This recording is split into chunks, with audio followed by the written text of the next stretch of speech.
Joseph Rotella, Katie Rotella, and Maya Leibovitz bring this application for a preliminary injunction enjoining the Board of Education of the City of New York, Community School District 22, and Community School District 27 from excluding their children, respectively, Catherine Rotella and Jasmine Leibovitz, from attending school. On January 24, 2001, this court denied the application for a temporary restraining order, but expedited the preliminary injunction hearing, which was held on January 25th and January 26th. For the following reasons, the application for preliminary injunctions are granted. To prevail on an application for a preliminary injunction, the petitioner must show 1, irreparable harm without the relief, and 2, either A, a likelihood of success on the merits, or B, a sufficiently serious question on the merits to make them fair ground for litigation, and a balance of hardships tipping decidedly in favor of the movements. A preliminary injunction is an extraordinary form of relief, which is subject to the court's discretion. The trend of the Supreme Court and the courts in this circuit has been to find irreparable harm whenever the First Amendment is implicated. Furthermore, the gravity of harm alleged by plaintiffs is exacerbated by the factual consequences of their situation.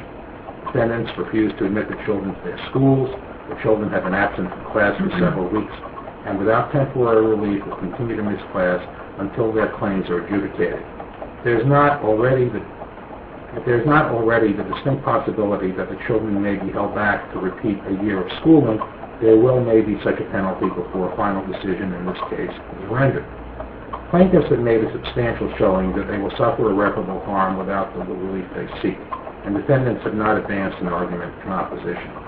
Accordingly, plaintiffs have satisfied this prong of the preliminary injunction requirement.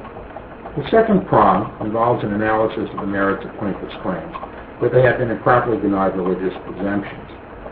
The New York Public Health Law, Section 2164, requires public school students to have immunizations for communicable diseases such as polio, measles, and hepatitis. Students who do not receive the immunizations are excluded from school attendance. New York has created an exemption for those whose religious views conflict with immunizations. Quote, "This section shall not apply to children whose parents, or guardian hold genuine and sincere religious beliefs which are contrary to the practices herein required, and no certificate shall be required as a prerequisite to such children being admitted or received into school or attending school," end quote. The inquiry into whether a person's beliefs entitle her to an exemption under 2164 subsection 9 is twofold. First, the beliefs in opposition to the immunization must be religious in nature.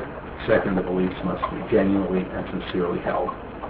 The exemption in 2164 subsection 9 applies only to religious beliefs in opposition to immunizations. It does not extend to views founded upon purely moral and ethical considerations, scientific and secular theories, or philosophical and personal beliefs. A court must be wary of personal opposition to immunizations, borrowing religious tenets from other sources when those religious beliefs are not personally held. The beliefs need not be independently credible, consistent, or aligned with any particular dogma. The beliefs need only be based in religion.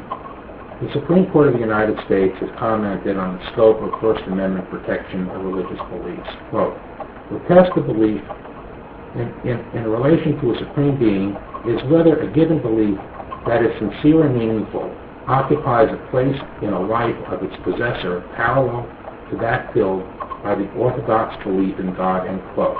United States v. Seeger, 380 U.S. 163 at 156 66, 1965 case. This definition is expansive and is not constrained to traditional or established notions of organized belief. Plaintiff's beliefs against vaccinations are clearly religious in nature. Mr. Rotella testified that he believes the human body is a temple of God. He believes God made the human body and the human immune system to be complete without the introduction of artificial medications.